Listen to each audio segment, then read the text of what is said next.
বহুদলীয় গণতন্ত্রের প্রবক্তা শহীদ প্রেসিডেন্ট জিয়াউর রহমানের ৪৫তম শাহাদত বার্ষিকী আজ। তার পথ অনুসরণ করলে বদলে যেত বাংলাদেশ বলছেন প্রবীণ রাজনীতিবিদরা। ক্ষমা না চাইলে জনবিচ্ছিন্নই থাকবে আওয়ামী লীগ। জামায়াতের সঙ্গে জোটে এনসিপির সাংগঠনিক ক্ষতি দেখছেন মির্জা ফখরুল। দেশের বিভিন্ন জায়গায় চলছে কোরবানির পশুর চামড়া বেচাকেনা। সঠিকভাবে স্থানান্তর না হওয়ায় ট্যানারি সাভারে গিয়েও হয়নি লাভ। সিইটিপির ত্রুটি দূর করার পরিকল্পনা। ঈদের ছুটিতে সাগরের নোনা জলে উল্লাসে মেতেছেন পর্যটকরা। দেশের নানা প্রান্ত থেকে কক্সবাজারে ছুটে এসেছেন ভ্রমণ পিপাসুরা। বিভিন্ন বিনোদন কেন্দ্রে পর্যটকের ভিড়। এবং মূল্যবৃদ্ধির দাপটে মধ্যবিত্তের নাগাল ছাড়া হলেও ব্যবহার কমেনি স্বর্ণের। দাম কমাতে নতুন অর্থবছর থেকে প্রতি ভরিতে ২০০০ টাকা ভ্যাট আরোপের দাবি বাজুসের।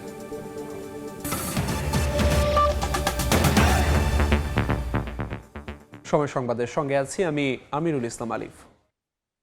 দেশে বহুদলীয় গণতন্ত্রের প্রবক্তা শহীদ প্রেসিডেন্ট জিয়াউর রহমানের ৪৫তম শাহাদত বার্ষিকী আজ।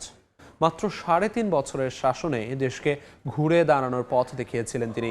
কিন্তু আত্মপ্রত্যয়ী বাংলাদেশকে থামাতে ১৯৮১ সালের ৩০ মে চট্টগ্রামে প্রেসিডেন্ট জিয়ার বুক ঝাঁঝরা করে ঘাতকের বুলেট। ওই বুলেটে সেদিন শুধু শহীদ হননি, থেমে গিয়েছিল গোটা দেশ। প্রবীণ রাজনীতিবিদদের মতে ৮১ পরবর্তী সরকারগুলো জিয়ার পথ অনুসরণ করলে বদলে যেত ৫৬,০০০ বর্গ মাইলের বাংলাদেশ। আহমেদ সালেহিনের রিপোর্ট।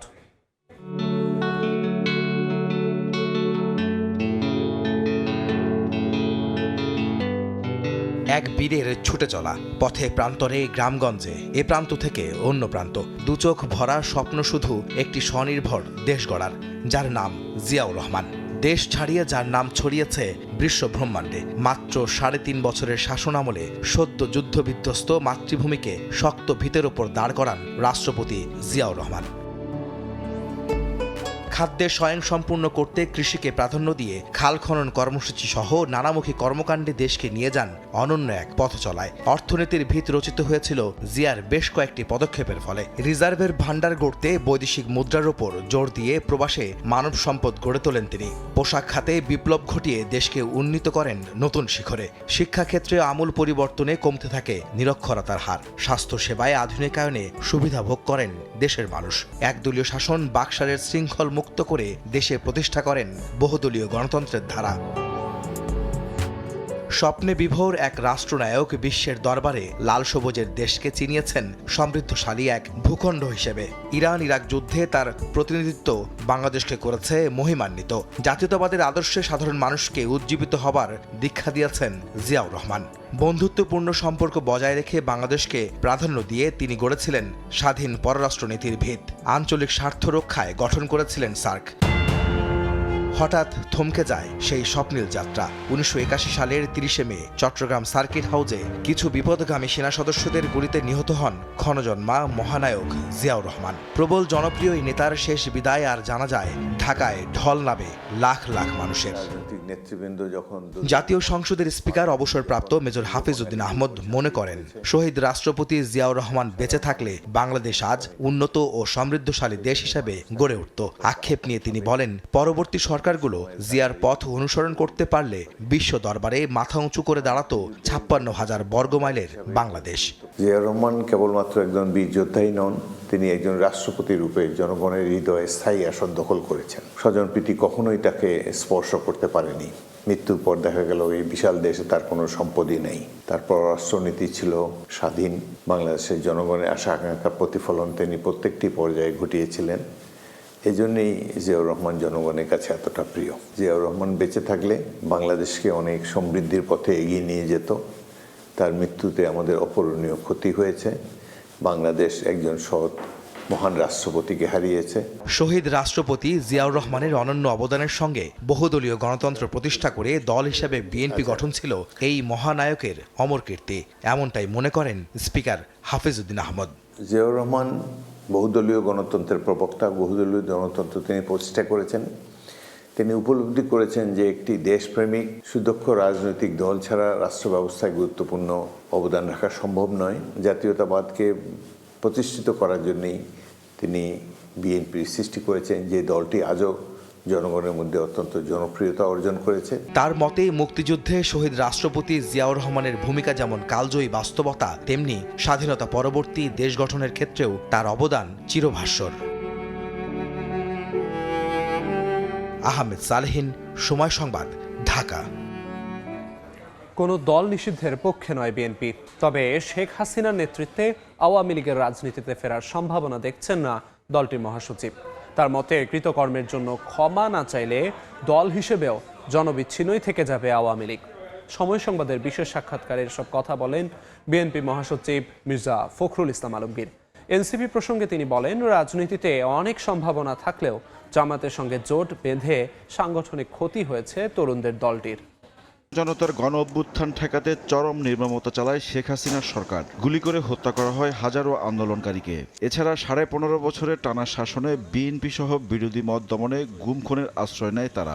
এমন প্রেক্ষিতে অন্তর্বর্তী সরকার আওয়ামী লীগের কার্যক্রমে নিষেধাজ্ঞা দেয়, যা এখনো বহাল। সময় সংবাদকে বিশেষ সাক্ষাৎকারে বিএনপির মহাসচিব মির্জা ফখরুল ইসলাম আলমগীর বলছেন, কোনো দল নিষেধের পক্ষে নয় বিএনপি। তার মতে অনুশোচনাবোধ থেকে ক্ষমা না চাইলে খুব সহসা রাজনীতিতে ফিরতে পারবে না আওয়ামী লীগ। শেখ হাসিনা নেতৃত্বে তো নয়ই। জনগণের কাছ থেকে আওয়ামী লীগ হারিয়ে গেছে। এখন আওয়ামী লীগের জন্য রাজনীতি ফিরে আসা জনগণের সমর্থন নিয়ে it will be quite difficult আমার কাছে মনে হয়।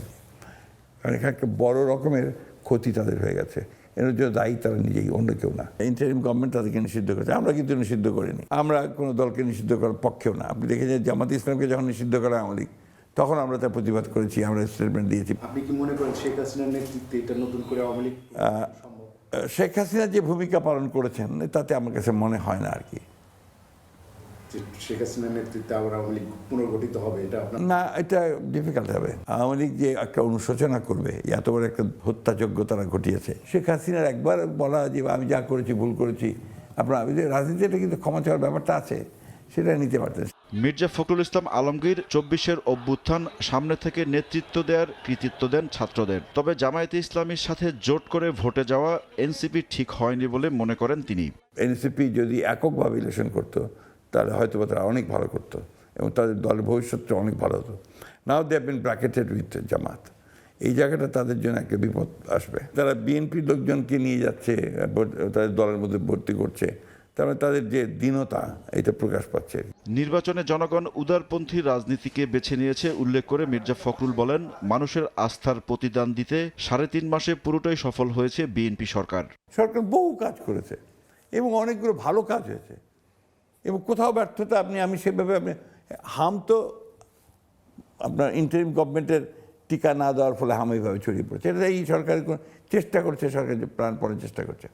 আপনার ইরান আর মার্কিন যুক্তরাষ্ট্রের যুদ্ধ তো আর বিএনপি সরকার লাগিয়ে দেয় নাই, ফলে তার তেলের যে সমস্যা হয়েছে, ক্রাইসিস হয়েছে ওই সময়টুকু, এটা বিএনপি অত্যন্ত সফলতার সঙ্গে, অত্যন্ত যোগ্যতার সঙ্গে হ্যান্ডেল করেছে। এখন তো নাই, but still the problem is there, যুদ্ধ তো ব্যাপারটা তো আছে। কাউন্সিলের পর আবারও অবসরের কথা জানিয়ে বিএনপির মহাসচিব বলেন, রাজনীতিবিদদের সবারই এক সময় অবসরে যাওয়া উচিত। আমি এটা বহুকাল থেকেই ভাবি, চিন্তা করি যে পলিটিক্যাল লিডারদের আসলে আপনার রিটায়ার একটা সময় বিষয় থাকা উচিত। আমার এখন একটা কাজ বাকি আছে মনে হয় আমার কাছে, সেটা হচ্ছে যে আপনার কাউন্সিলটা করে দেওয়া আমার পার্টির, সেই কাউন্সিলটা করে দিতে পারলে সময় মতো, তারপরে আমি একটু নিজের জন্য সময় চাই। ইমরুল হাসান, সময় সংবাদ, ঢাকা। নিজেই গাড়ি চালিয়ে রাজধানী কোরবানির বর্জ্য অপসারণ কাজ ঘুরে দেখলেন প্রধানমন্ত্রী তারেক রহমান। এ সময় কয়েকটি স্থানে বর্জ্য পড়ে থাকতে দেখে হতাশ হন প্রধানমন্ত্রী। দায়িত্ব অবহেলার জন্য ঢাকার 2 সিটি কর্পোরেশনের আঞ্চলিক নির্বাহী কর্মকর্তাকে সাময়িক বরখাস্ত করার নির্দেশ দেন তিনি। বর্জ্য অপসারণের কাজ সঠিকভাবে চলছে কিনা তা দেখতে শুক্রবার বিকেলে রাজধানীর বিভিন্ন সড়ক পরিদর্শন করেন প্রধানমন্ত্রী তারেক রহমান। গুলশান থেকে নিজেই গাড়ি চালিয়ে প্রধানমন্ত্রী যান হাতিরপুল, এলিফ্যান্ট রোড, গ্রিন রোড, ফার্মগেট ও কারওয়ান বাজার এলাকায়। এ সময় তিনি কয়েকটি স্থানে কোরবানির বর্জ্য ও পূর্বের জমে থাকা ময়লা পড়ে থাকতে দেখেন। পরে ঢাকা উত্তর ও দক্ষিণ সিটি কর্পোরেশনের 2 আঞ্চলিক নির্বাহী কর্মকর্তাকে দায়িত্ব অবহেলার কারণে তাদের বিরুদ্ধে বিভাগীয় ব্যবস্থা গ্রহণের নির্দেশ দেন।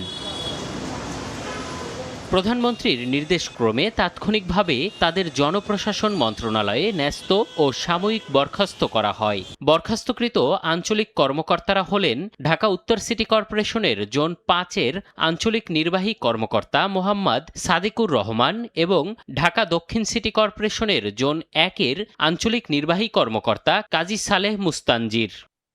বরখাস্ত হওয়া ওই 2 আঞ্চলিক কর্মকর্তাকে জনপ্রশাসন মন্ত্রণালয়ে ন্যস্ত করা হয়েছে বলে নিশ্চিত করেছেন স্থানীয় সরকার প্রতিমন্ত্রী শাহে আলম। এম এ আজিম, সময় সংবাদ, ঢাকা। দেশের বিভিন্ন জায়গায় চলছে কোরবানির পশুর চামড়া বেচাকেনা। এই মুহূর্তে যশোরের রাজারহাটে আছেন জুয়েল মৃধা এবং কুষ্টিয়ার চামড়াপট্টিতে আছেন SM রাশেদ। শুরুতেই যাচ্ছি জুয়েল মৃধার কাছে। যশোরের রাজারহাটে সকাল থেকেই চামড়ার বাজার বেশ জমজমাট। ব্যাপারী এবং আড়তদাররা দুই পক্ষই সকাল থেকে চামড়া বেচা কেনায় ব্যস্ত সময় পার করছেন। এবং আজকের হাটে আমরা যেটা দেখেছি যে যারা মৌসুমি ব্যাপারী এবং গ্রামের অন্য ছোটোখাটো ব্যাপারী যারা চামড়া কিনে নিয়ে হাটে বিক্রির জন্য এসেছেন, তারা আমাদেরকে জানিয়েছেন যে চামড়ার দাম আশানুরূপ তারা পাচ্ছেন না। তাদের দাবি যে চামড়াগুলো 150 টাকা থেকে শুরু করে 600-700 টাকা উপরে দাম বলছেন না, এবং যে তাদের যে লবণের খরচ, শ্রমিকের খরচ সব মিলায়ে একটি চামড়ার যে খরচ, সেই খরচের টাকাও তারা তুলতে পারছেন না। যে টাকায় বিক্রি করছেন সেই টাকায় বিক্রি করে তারা বাড়ি ফিরে গেলে তাদের প্রচুর পরিমাণে লসের শিকার হতে হবে, এবং সেটা মেনে নিয়েই তারা আজকে চামড়া বেচা কিনা করেছেন। কিন্তু এর পাল্টা কথা বলছেন এখানকার যারা চামড়া ক্রেতা আড়তদাররা, তারা বলছেন যে চামড়ার সঠিক মূল্যই দেয়া হচ্ছে এবং সরকার নির্ধারিত মূল্যেই বেচা কিনা হচ্ছে।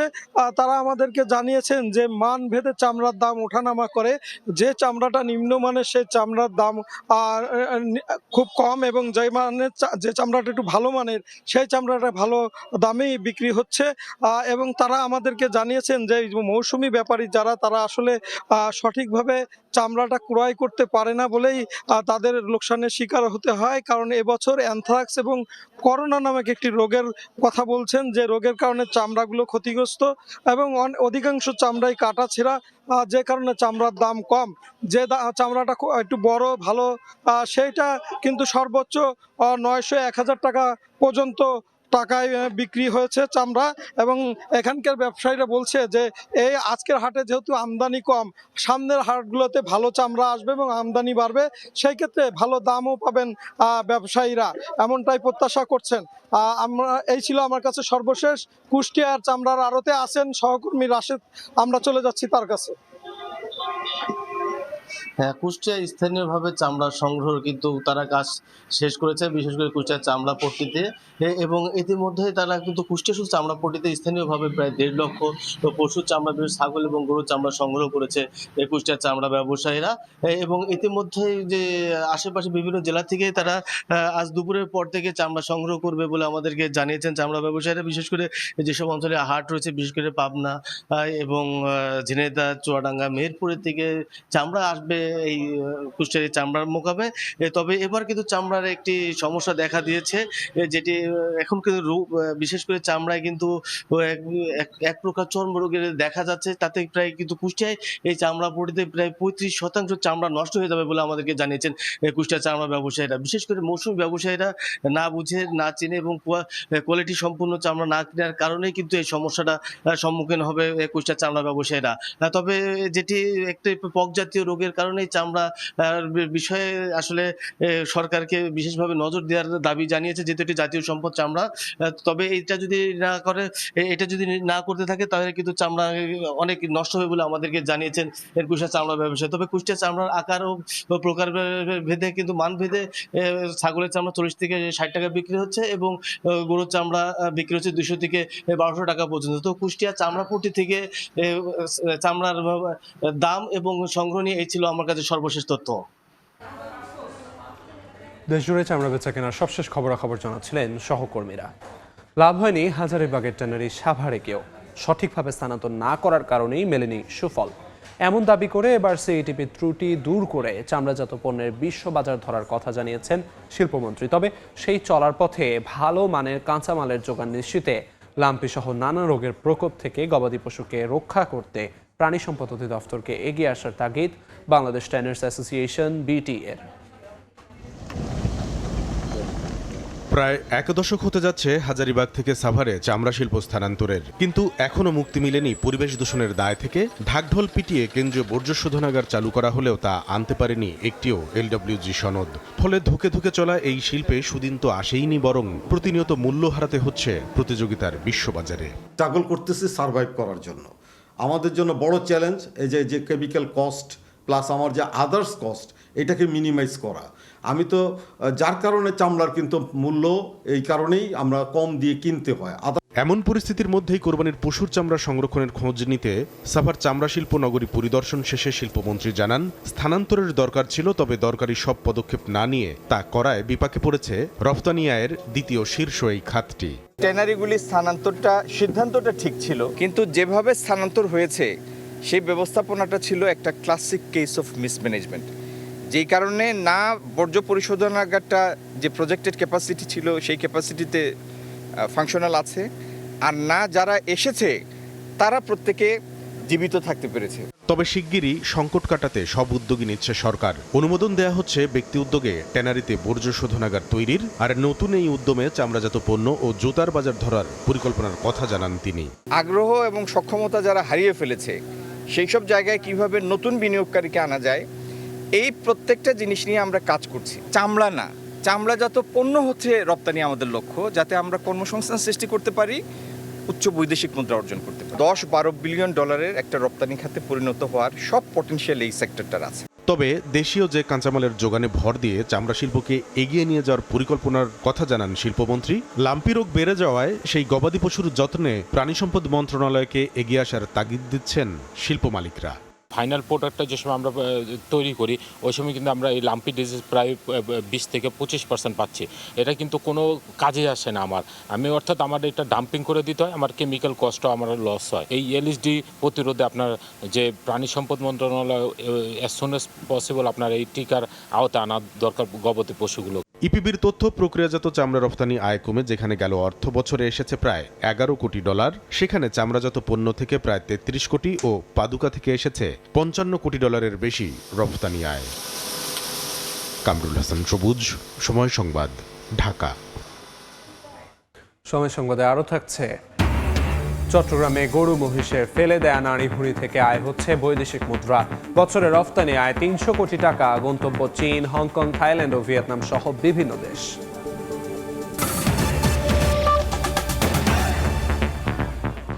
ঈদের তৃতীয় দিনেও ঢাকা ছাড়ছে ঘরমুখো মানুষ। সকালে সদরঘাট লঞ্চ টার্মিনাল থেকে বিভিন্ন গন্তব্যের উদ্দেশ্যে যাত্রা করতে দেখা গেছে অসংখ্য মানুষকে, যার নানা কারণে ঈদ উদযাপনের জন্য যেতে পারেননি তারা ঈদের তৃতীয় দিনে ঢাকা ছাড়ছেন।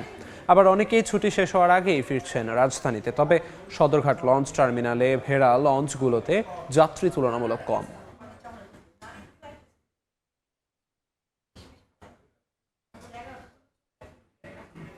এবার কাজের চাপ সৃষ্টি, নিজের ক্যারান মেশিন চালায়, কাজের চাপ ছিল, এই জন্য যাওয়া হয় না। ঈদের পরে যাওয়াটা মনে করি ভালো, এই জন্য একটু ভিড় কম, স্বাচ্ছন্দ্য যাইতে পারতেছি।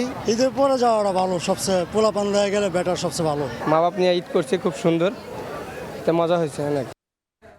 এ নিতে সবাইকে ঐক্যবদ্ধভাবে কাজ করার আহ্বান জানিয়েছেন বিএনপি মহাসচিব মির্জা ফখরুল ইসলাম আলমগীর। সকালে শহীদ রাষ্ট্রপতি জিয়াউর রহমানের 45তম শাহাদত বার্ষিকীতে তার সমাধিতে শ্রদ্ধা নিবেদনের আগে তিনি বলেন, সংস্কারের কাজে হাত দিয়েছে সরকার। বারবার জনগণকে সঙ্গে নিয়ে যে আমরা অসাধ্য সাধন করতে পারি সঠিক নেতৃত্বে, সেটা আমাদের কাছে একটা অত্যন্ত জরুরি বিষয়। আজকে আবার তারই যোগ্য উত্তরাধিকারী তারেক রহমান আমাদের প্রধানমন্ত্রী, তার নেতৃত্বে আমরা আবার সেই বিপ্লবী কর্মসূচিগুলো শুরু করেছি। আমরা সংস্কারের কাজ করছি, আমরা উৎপাদনের কাজ করছি।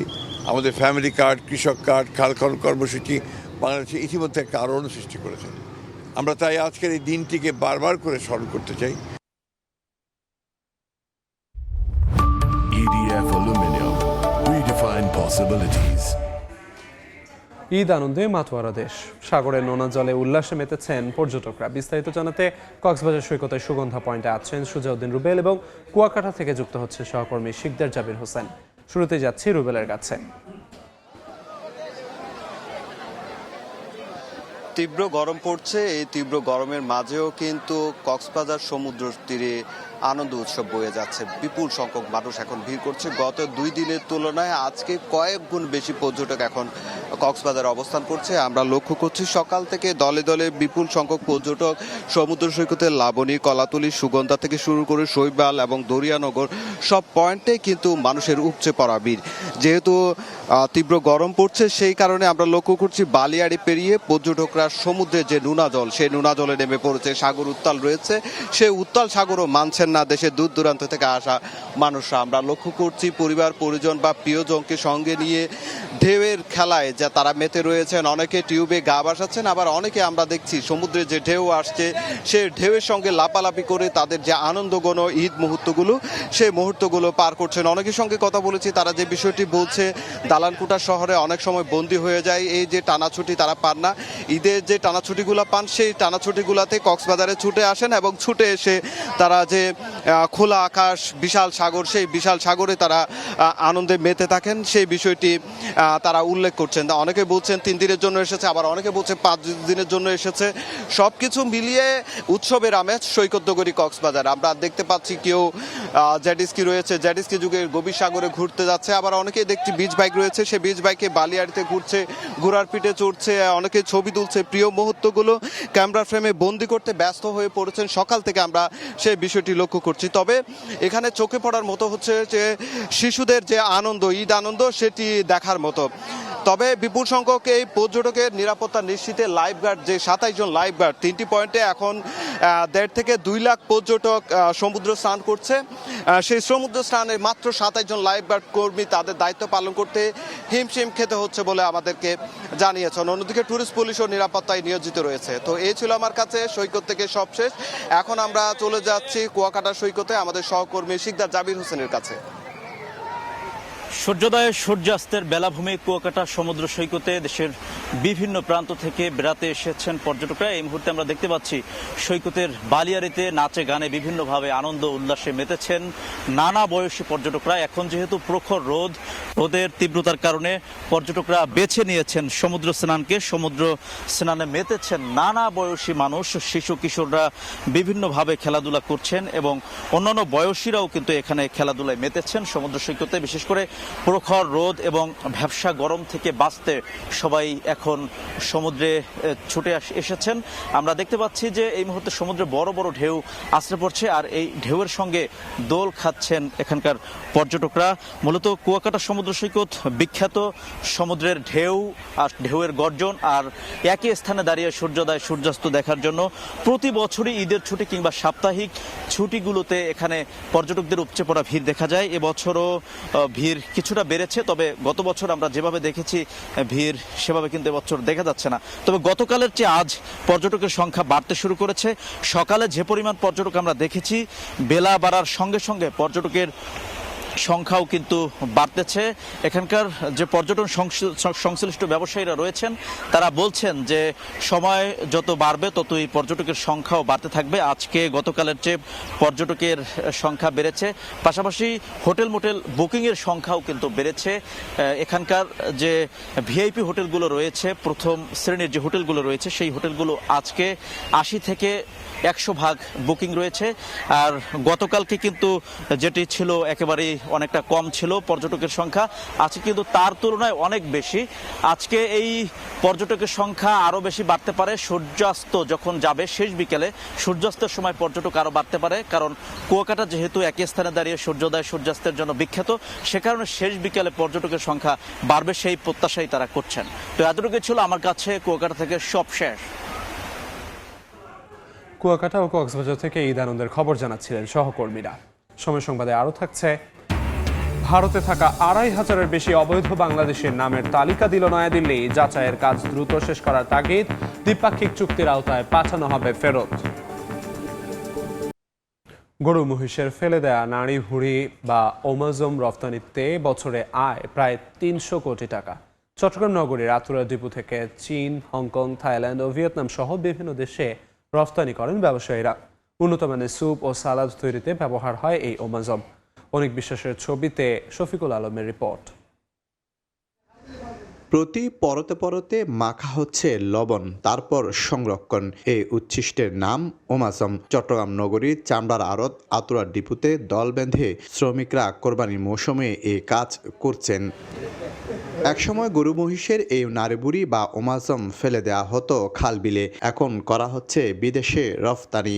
লবণ দিয়ে ড্রামে সংরক্ষণের পর নানা প্রক্রিয়ায় রফতানির উপযোগী করেন শ্রমিকরা। সময় লাগে 1 থেকে 2 সপ্তাহ। এই নাড়িবুড়ি দিয়ে উন্নত বিশ্বে তৈরি হয় সালাদ আর স্যুপ। ফরলে ভালো করে লবণ দেওয়া লাগে, লবণ দেওয়ার পরে আবার ওয়াশ করা লাগে। হচ্ছে আপনার গোবরগুলা পরিষ্কার করতে হয়, তারপর হচ্ছে আপনার লবণ দেওয়া হয়। ছোট হলে ছোটোর দাম, বড় হলে বড়র দাম। এটা আবার বাইরে আপনার রপ্তানি হয় কেজি হিসাবে, আমরা এটা ফিজি কিনি। চায়না দিয়ে এগুলো ওরা চায়নারা কি করে, ওরা ভালো একটা প্রসেস করে যেটা আমরা বাংলাদেশে ওরা পারি না।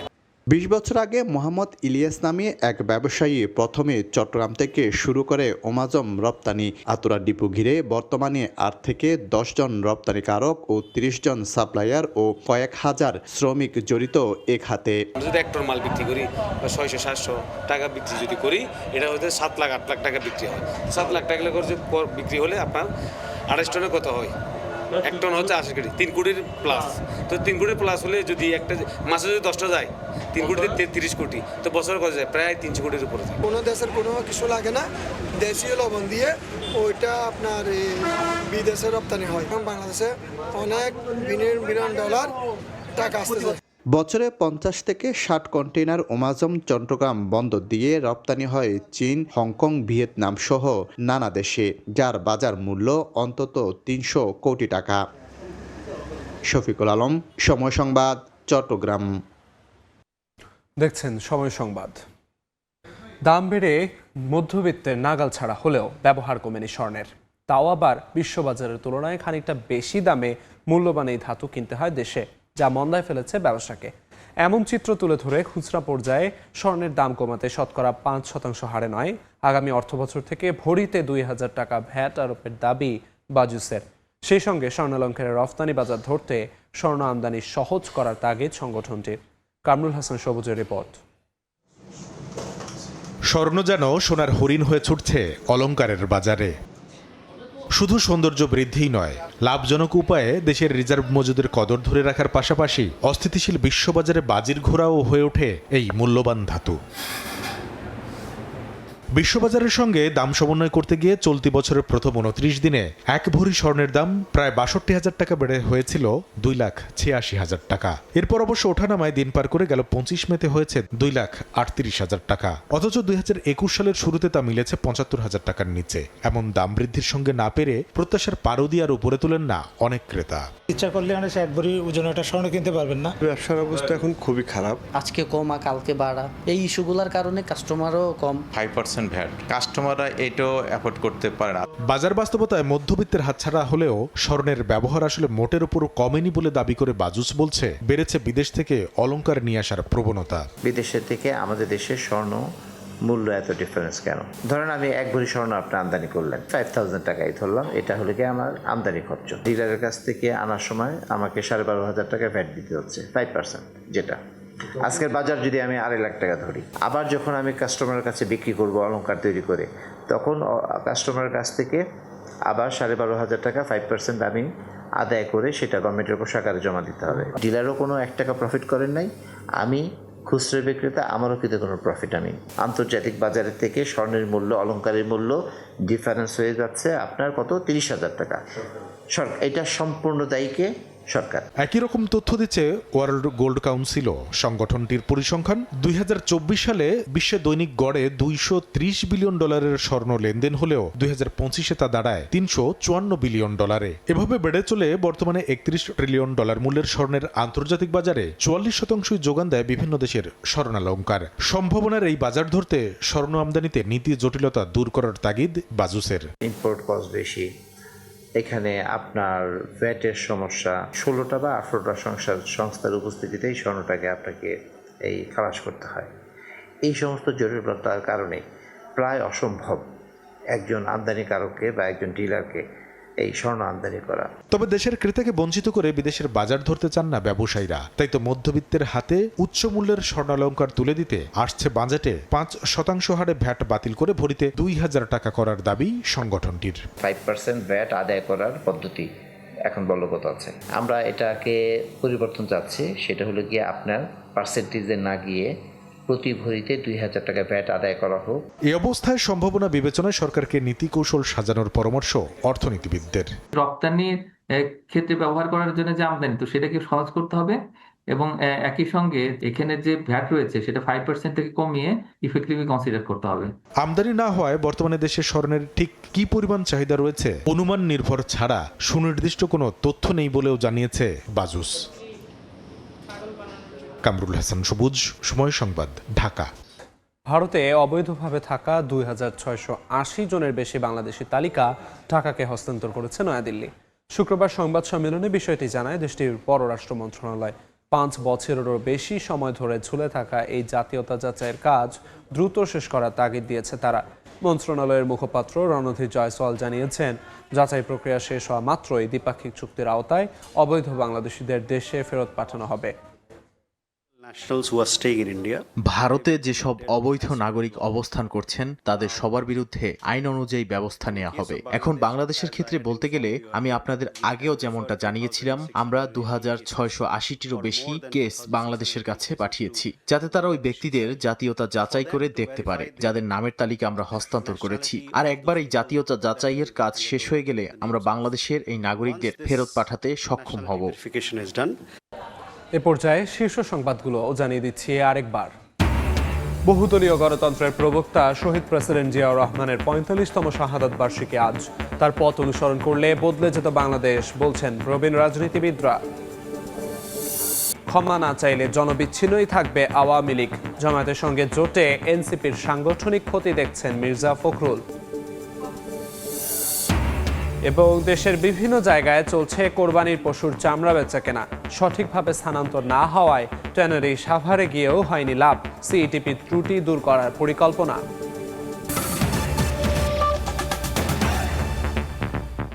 এই ছিল সকাল 10টার সময় সংবাদে।